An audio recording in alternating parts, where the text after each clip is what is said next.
It's time for Coming in Hotter, Sens post-game show.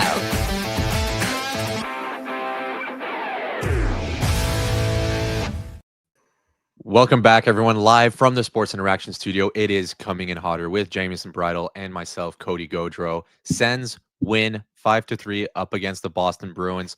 JMO, were you sweating in that second period? Everybody was sweating in that second period. How could you not be sweating that? That was a Bruins clinic on hitting, and I gotta get right out in front of it and say, at one point in the third, and I stopped watching because we started preparing for the show, but there were more hits than shots for both teams, and by a wide margin for the Bruins because of that second period. Yeah, I'm sure fans, like I said, we're sweating behind that.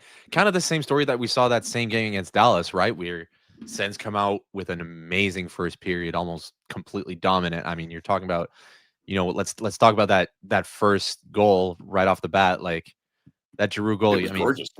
We always hear about tic-tac-toe, but what do you call that? A connect four? I think it was tic-tac-toe. I don't like tic-tac-toe. I tried to count too many them words, on the replay.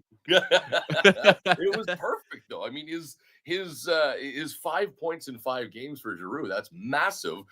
Fourth of the season for him. His last 3 goals, Giroux's, are against Boston. So he loves playing them. He loves that goal. Was gorgeous. It was the team that we love to stand up and cheer for, with playing on their toes, crisp passes. And I think the biggest thing of the first period that I couldn't help but notice was super short shifts.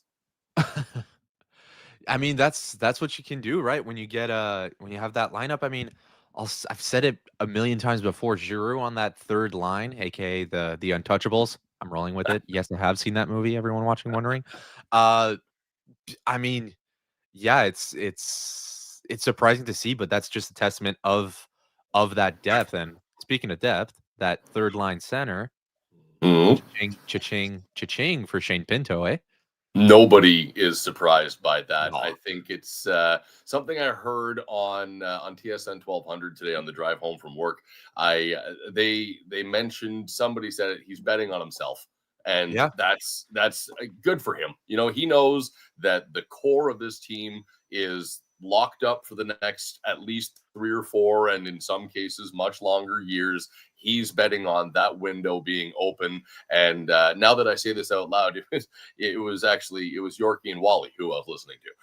And that's exactly, they said it perfectly, Sorry, boys, I should know who I'm listening to and remember you two, of course. I think it's great. He's going to get paid again. And in 4 years, that cap's going to be so much higher. It's going to be incredible. Yeah. And that's a perfect segue into it, because we'll get to breaking down the goals a little later. But first, Shane Pinto, he's not the only guy getting paid after that goal, because Cody got some bets right for once.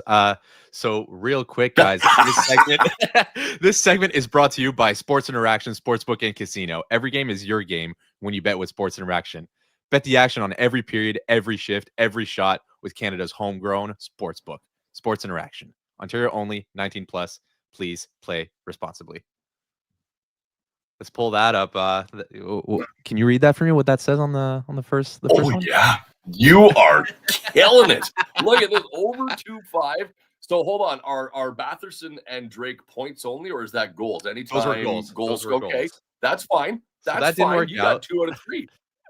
Yeah, exactly. You're So I'm really happy with that. I mean, Shane Pinto after that extension. I mean, even Cheryl Pounder was agreeing with me. Thank you, guy who likes birds.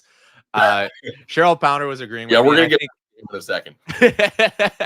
But I think, how could you not look at that and say, yeah, Shane Pinto is gonna have a game after signing that extension? He just turned 25, like the veteran on the team, as people were calling him, out of the centers. Yeah, it was hard. It was hard not to smash that. Second, Jake Sanderson. What I was thinking behind that is, after Shabbat getting out, he would have to step up along with the other defenders. And best way to say that was shots on goal. And I mean, he crushed that with what I got him to have 3, and he had Cody. He had 3. Checking his notes, and he did have exactly 3. Thank you. Look at that. Yeah, he had a great night.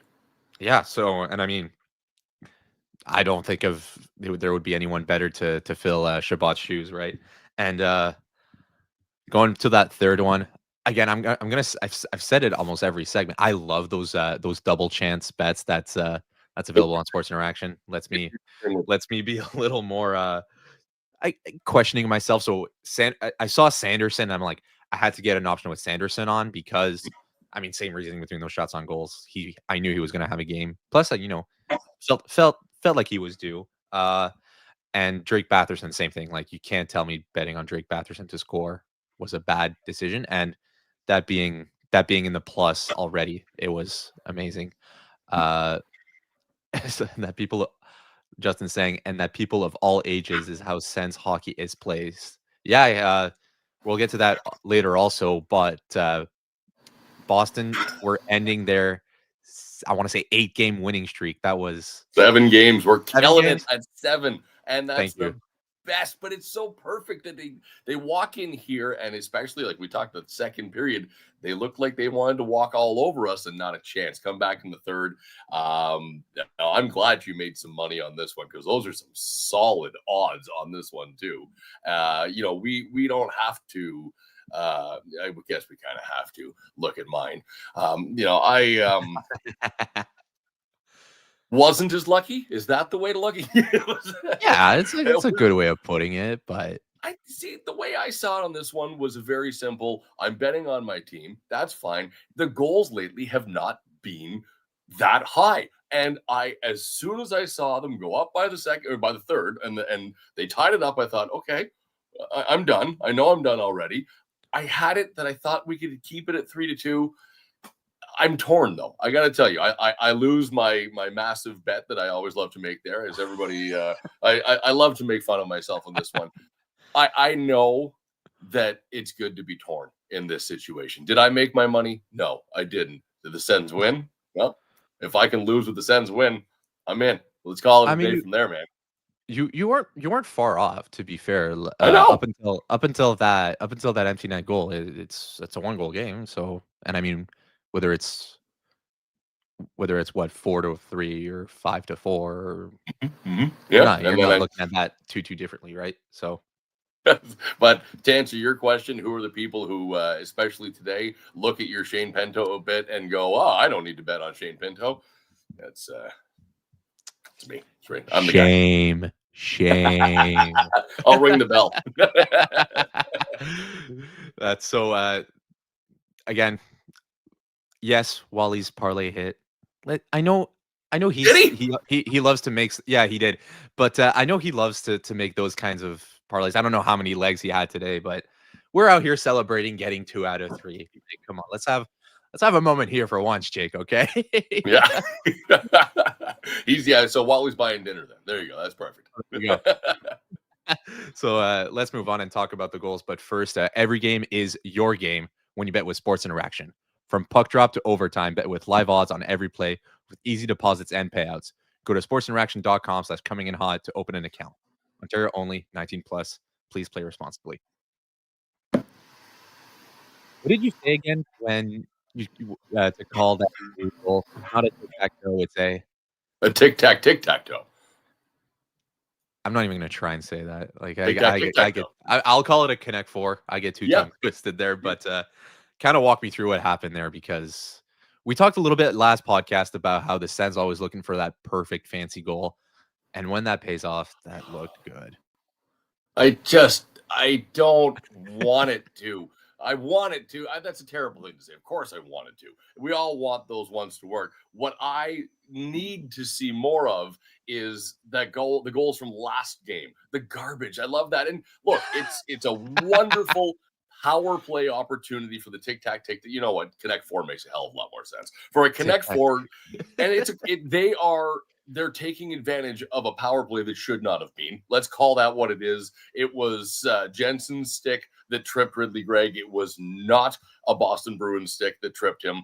And so you take the licks and you take the advantages when you have to. That led to that opportunity. Does it build the confidence going forward and leading to Cousins' goal? I don't know. We can get to that here in a second, but that goal, You love to see it. And yeah, you bet your ass for 1 second, I definitely looked up at the sky and went, of course, they had to get away with one of the most beautiful passing plays that leads to a gorgeous Giroux goal. They can't keep getting away with Yeah, that's it. exactly What Jay like, was saying. like, same thing as my bets. I'm like, it worked fine. Like, Looking on to that next goal, Dylan Cousins feels like, I mean, it feels like he's been due for a while. He's been noticeable on the ice. He's been hanging a lot in front of the net, I've been noticing, and finally it paying off of a beautiful pass from Zetterlund. Oh, Zetterlund that guy should have had 3 goals himself tonight. First in 9 games for Cousins. There it is. Carter, thank you so much. Amazing dish to Cousins. Rips it past Corpy, and just he needed that. I think these guys, they put so much stock in their abilities. They put so much stock in how much they practice for these moments. I did say that I can't remember if I tweeted this or not. I really would love to see those two start heating up together. What a secondary threat Zetterlund and Cousins could become. Yeah, I mean, to your point, if he's not going to be playing with Batherson anymore, maybe these are 2 very, very good hockey players. Maybe I gotta say, Zetterlund surprises me with how big and strong and fast he is, with not as much physicality. And again, like most of the people that come from the Western divisions, I didn't know much about him, I admittedly, before he came to the Sens. But I guess, maybe I shouldn't be so presumptuous with guys who have size like his. I feel like he could be a bit of a wrecking ball. And you could say the same thing for Cousins. He's long and lanky, and those 2 guys, they find each other's rhythm, man. That's a scary secondary. Yeah, I don't know if you saw that video. I think it was during the summer of Zetterlund deadlifting. Oh, yeah. Was it a bazillion pounds? Probably, something like that. I wanted to say 400, but then my mind went to 700. So I'm going to turn to the chat here, and the first person to find the weight that Zetterlund deadlifted gets a crisp high five from JMO. Yeah, it's yeah. And he's saying 600. That's terrifying. So yeah, if I ever end up standing next to him, I'd probably be shaking in my boots. To go back to 6'6", jeez. To go back to the Giroux goal, something that I kind of forgot to mention. If you want to talk about a power play goal, it finally is that a fair thing to say? The Sens finally getting some luck on the power play. Yeah, it's a dam breaking goal. It's one of those, the tic-tac-toe works. The Giroux gets a Giroux goal. The power play gets a goal. Something, it was Graham tweeted something, and I think it was 0 for 19 or something between that or before that, leading up to it. That's insane. Over 7 games, 0 for 19 for the Ottawa Senators. That is, for a team that is on the up and up, and the league is starting to take notice, that they gotta work on their special teams, and that's gotta be they gotta get better than that. They gotta build off of that. Yeah, first power play goal in 8 games. When we talk about a team that started off the season with 35% power play, first in the league. Those last 8 games, it just felt weird to me how that power play wasn't clicking. We talked about it, and it was maybe looking for that perfect pass. ... But I mean, if they can find their rhythm back, it shuts us up pretty quickly, doesn't it? Well, what's funny? It's interesting that we're talking about this now, and Justin just chimed in with his comment about they definitely do seem to play a little more loose in front of Levy, excuse me. It's Levy. I don't know what it is. He played, and we can't go without talking about his play tonight. Levy was on fire. First goal against, we'll get to it. Not his fault. Come on. We'll explain that in a second. But Justin, you're absolutely right. Is it a trust thing? And I don't know how you can say that means it's a mistrust thing with Allmark, but there is a notable difference. Yeah, it has to be pointed out. So well done, Justin. I'm going to be honest, that's not something that I've really noticed, but if the team does play differently in front of him.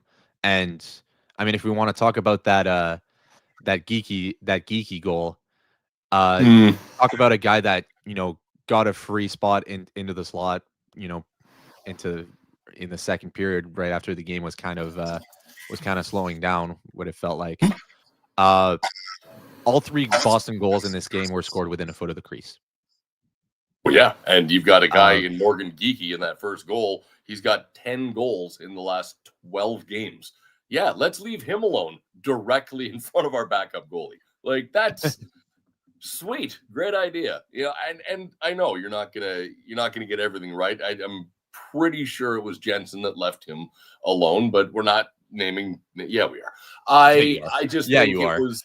It's just, that's a whole team thing, though. That's you got to know where the best players are on the ice when they're on the ice. You got to choose your battles, and those are the kinds of people where if you're going to man up to somebody, if you're going to start getting beside, you go and choose him. You leave maybe a Castellic alone. You leave somebody else, and especially in front of the net, you don't just go for the puck. That pass is coming through, and he made him pay.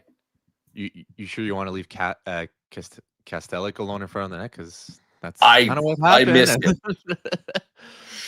That's a later goal confident. That was the only goal in the second. Heading into the third, Shane Pinto makes me real happy with that bet. Is he back? You saw him kind of slow down from that crazy start to the season he had, but that's a Shane Pinto goal, isn't it? Just typical him. I mean, go ahead. No, I was going to say it's a beautiful read by Zub to get that just up the ice and get it right up to Amadio, knowing full well that these guys are going to turn it around, get right back in the zone, not waste any time or overthink it. And he sees the for the God's sakes, the Bruins. He sees them all. The yellow team. That other team with the yellow and the white. Those guys. That's a very smart read on Artem Zub's point there. And is Pinto back? Yeah. Let's go with I guess, please. Like, he had the best run. He had a run that netted him $30 million. And so, it's not uncommon for people to go the complete opposite direction after they sign a big contract. Hey, they got the money. I can lay off the gas a little bit now. I've never met the man. I've never even been in the same room as the man. But Shane Pinto strikes me as the kind of guy that he would never. He's going to take that money, and it's just going to motivate him. I mean, at the ripe old age of 25 years old for a center, it might be his last contract. So. Oh God! It's like, man, 30 mil at 25. No, we don't have time for that. Anyway,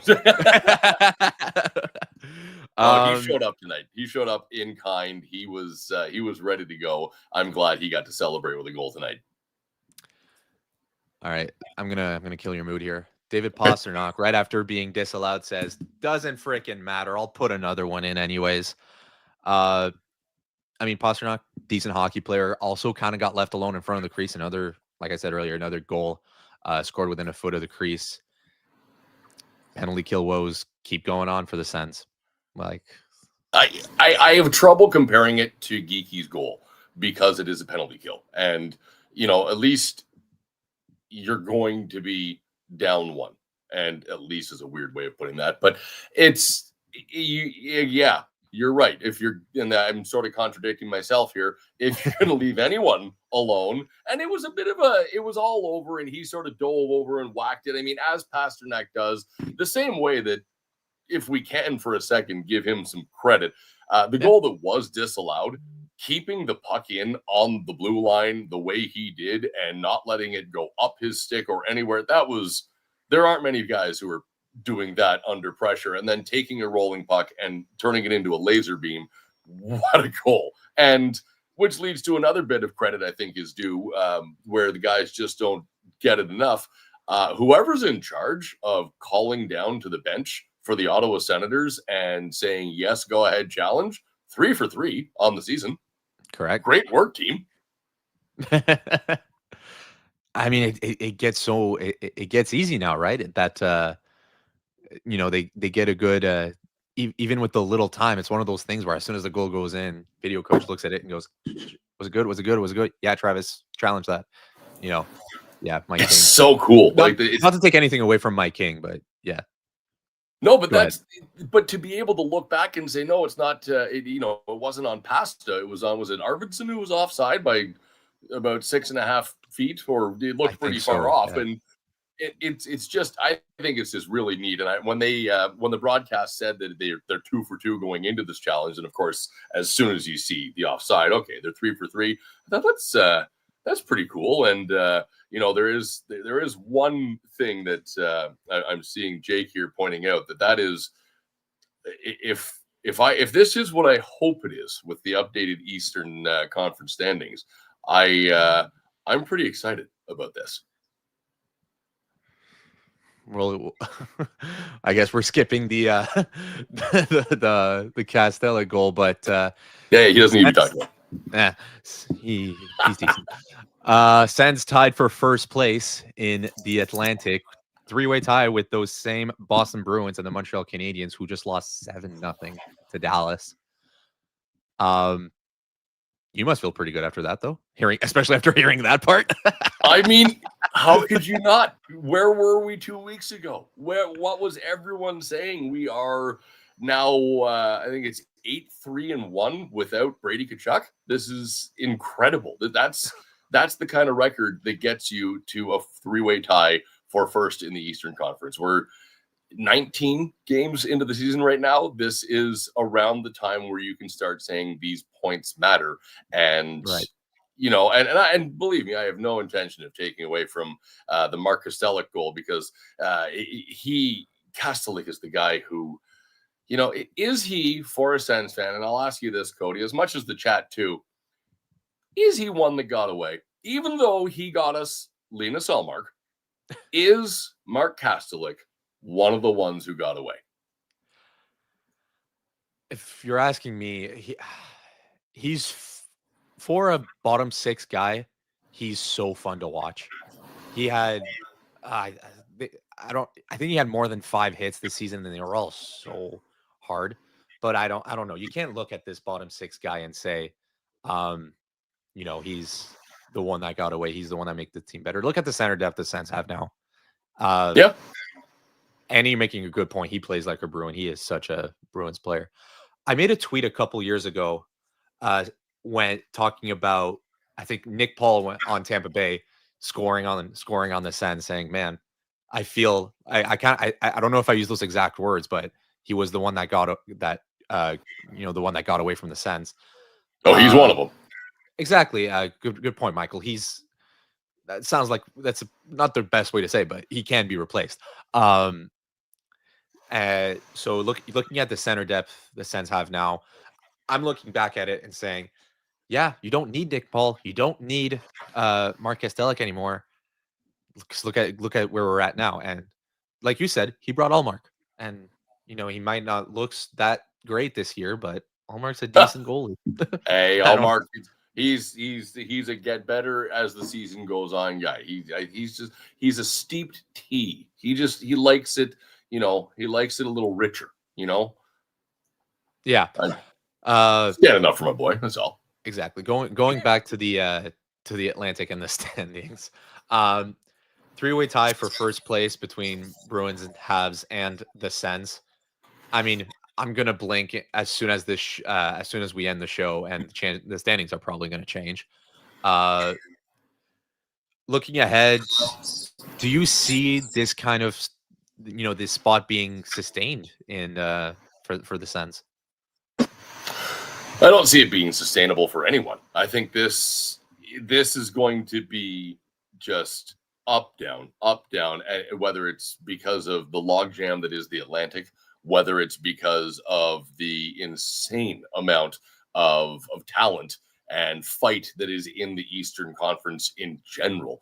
It is just going to be up and down. I don't know that the Bruins can maintain the pace that they've started the first, where are they at now? 19 games of their season on. I don't know that you could say the same thing for the Canadiens.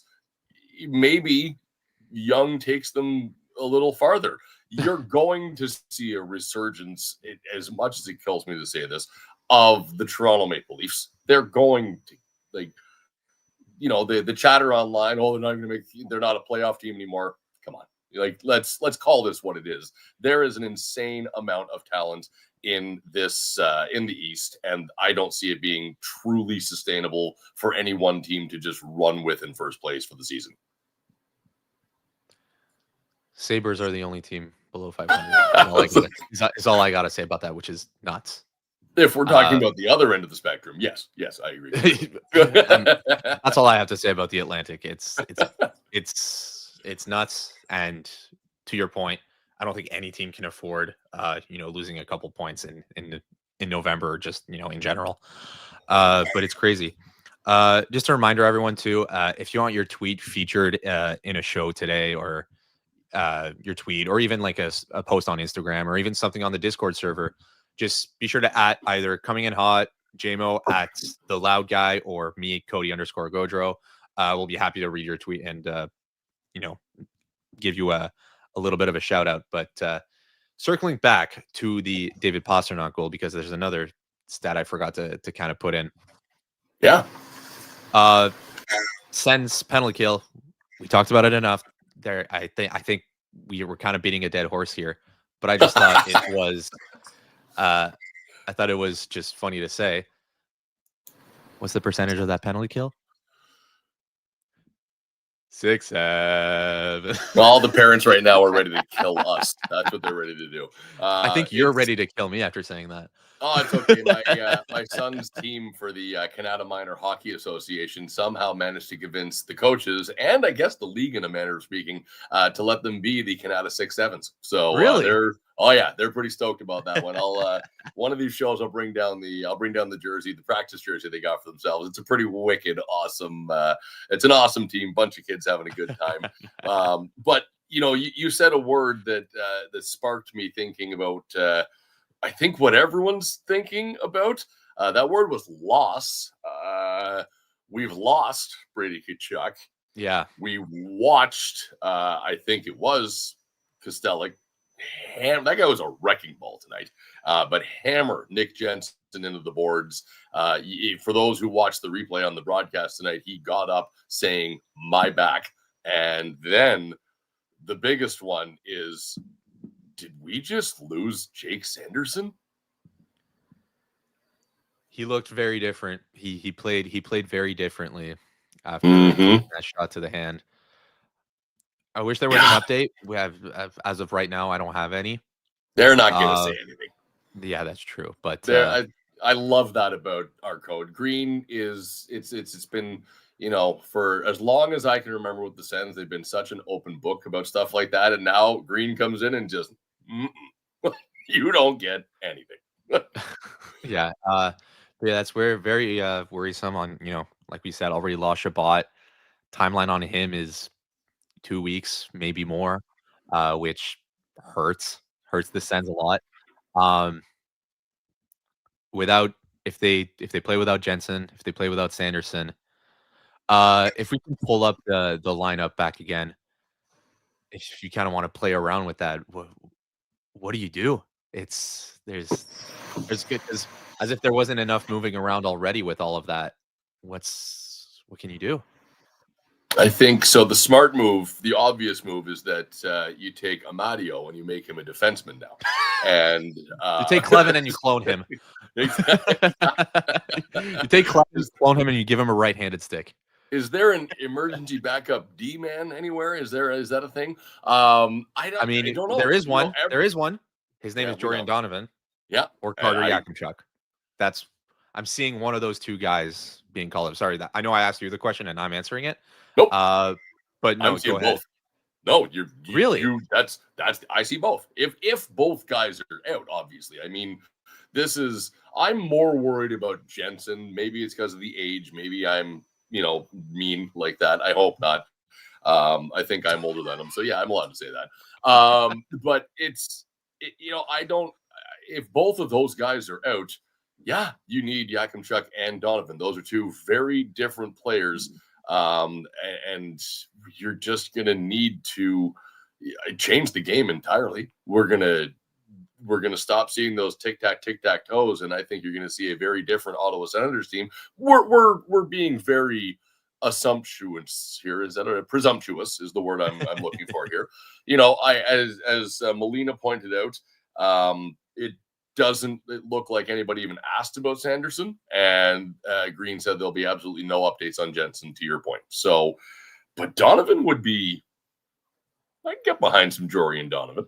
I mean, I saw that right after the Shabbat injury. I thought they would have called him up by now because I'm not necessarily completely in agreement with it. That's not how I see hockey, but you love that left shot on the left side and that right shot on the right side, right? And Matt and Paolo and Jensen kind of switching around, playing on their off wing. Matt and Paolo before the game saying it's the first time in his life playing on the left side.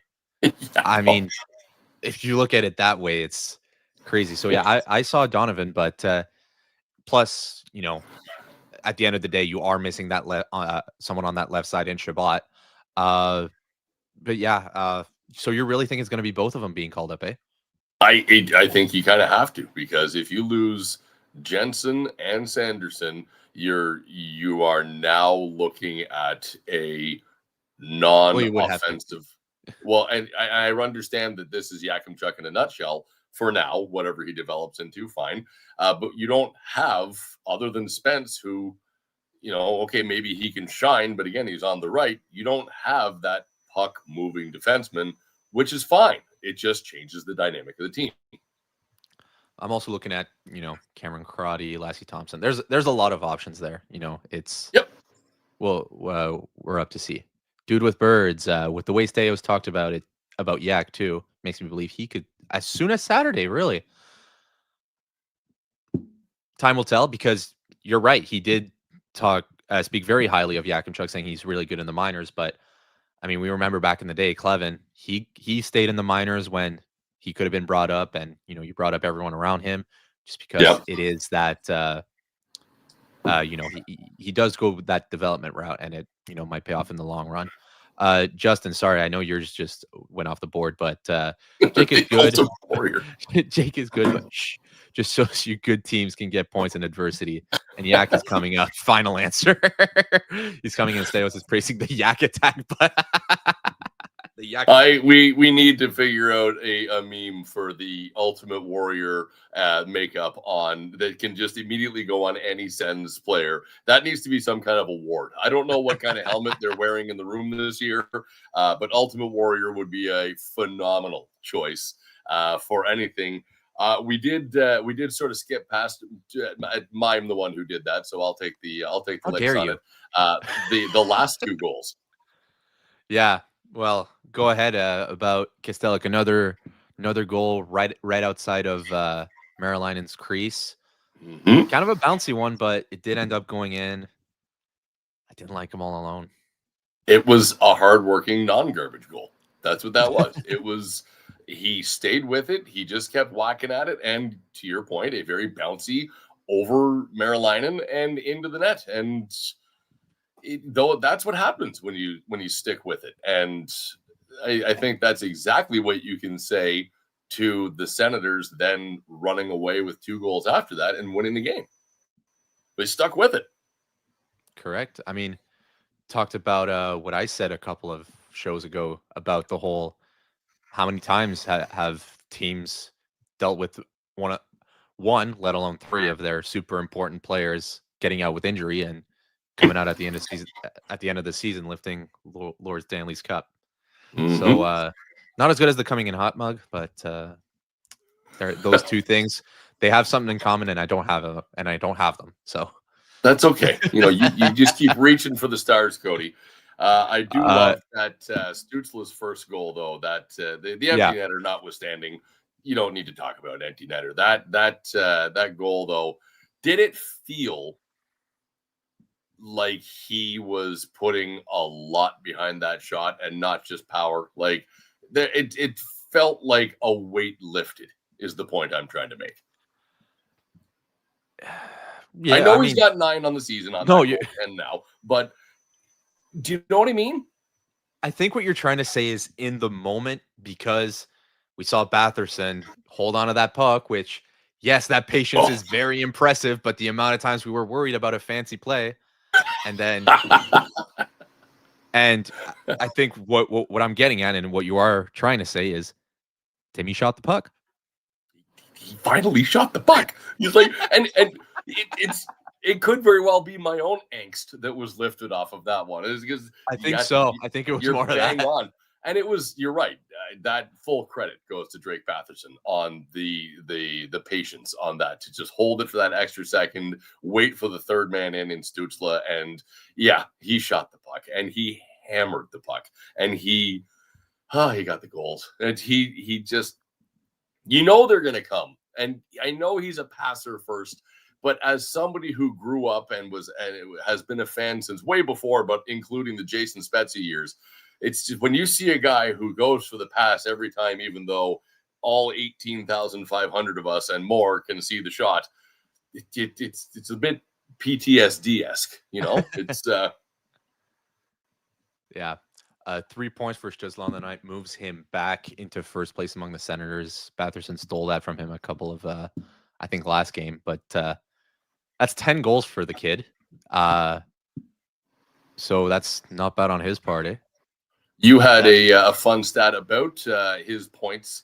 Yes, sir. That's exactly what I'm getting at. I was genuinely shocked after you, sir. Mr. Tim Stutzle, who, might I remind you, because I don't remind you enough, I'm young. He's only 2 years older than me. I've played with guys his age. I've got hit by guys his age and did not feel good. But at only 23 years old, Tim Stutzle moved to 11th in all-time goals for the Ottawa Senators. 2 goals behind Erik Karlsson, passing Mark Stone. And yes, he did hit the post on an open net, Justin, but we're focusing on the positive. How crazy is that? At 23 years old, this guy's going to be top 10 in a couple games. You know, maybe it's because I've had the time now to stew on that, and it's the, you know, I'm now hearing this again for the second time, Stu. You've had time for stew? There's always time for stew. It's cold outside. I'm not as surprised hearing that the second time as I was the first, because he's just that good. He's young, he's dynamic, he's fast. I think, you know, the last week or so, I've seen him hit a gear that I hadn't seen before outside of the postseason last year. He is such a treat to watch, and to know that is shocking, but not surprising. He's decent at hockey. He's okay. He's a hell of a hockey player. That's about all I gotta say. I mean, he scored 90 points in the NHL. He's gonna do it again eventually. Yeah. As frustrating as I bet it was to watch for Justin and you and Annie saying he's him. That's a great way of putting it.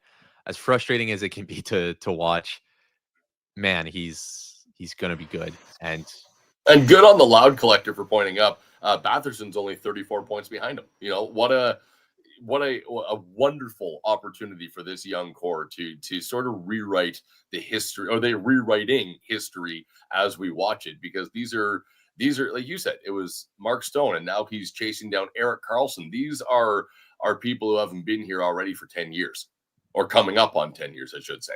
And these are big milestones to hit, because the names after Karlsson, when he gets into the top 10, and yeah, it's a when. It's not an if, of course. It's a when he gets into the top 10. It's where he lands. That's when you start getting into legacy names. And when you start passing guys like that, when Batherson starts getting close to, you know, maybe he gets within 20 and gets a little closer and closer still, it's just great to see. It speaks more and more volumes for what the core of this team is and what they mean. And again, part of the things I heard, I think it was Yorkie who said it earlier on the pod, was it just speaks more and more to how much this team's window is opening as we speak. Yeah, a young team that's going to be this good. It's nice to see. 2 days from now, Saturday, they last game of this homestand against Los Angeles. They get 4 days off before they have to go to Anaheim. I'm guessing ahead of those 4 days of break, you're agreeing with me that they're probably putting in Ullmark? I think so. You want to get him in, and then they're on the road for a 7-game road trip. That's, I think if they can play the way they did tonight in front of Ullmark, let's just say they win on Saturday. LA is a team they can beat, and Saturday, if they come into that road trip on the road with the boys for that long, getting to know each other, getting to hang out. I'm guessing they're going to have the rookie night that night or somewhere on that trip. That's going to be such an awesome opportunity to do that. I bet you Brady goes with them on the trip. I heard before the game he's even trying to maybe practice with them tomorrow. No timeline for return. I should get out. That's not even a question. He'll be with them, JMO. There's no question. Yeah, it's a fair point. Yeah, that was a silly comment. Thank you. The Kings 8-5-4 on the season for second in the Pacific. I don't agree that it's that kind of a winnable game. They're good. They're good this year. We always match the team we're playing, though. That's a Sens thing. Did they match against Dallas? Did they match against Boston a couple games ago? For most of the game.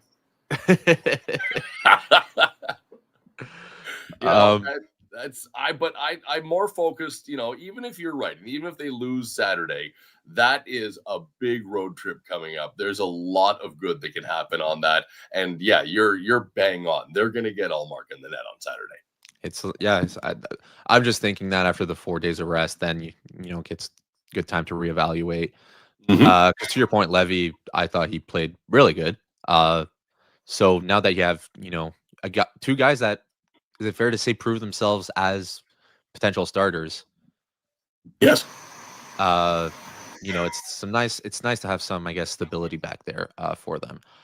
And do not ever forget, subscribe to Coming In Hot, because you click that little notification icon. You'll know exactly when we come on for the post-game show, which will be the case next Saturday.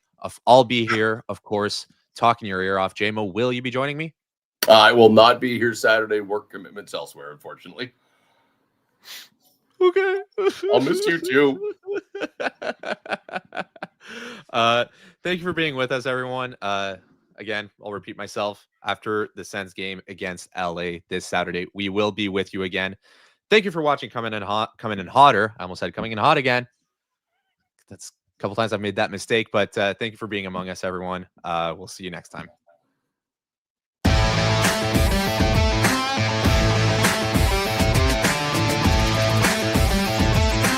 You've been watching Coming In Hotter, your home for Sens post-game coverage all season long. We're live after every game. Don't forget to hit that like button and subscribe so you never miss a show.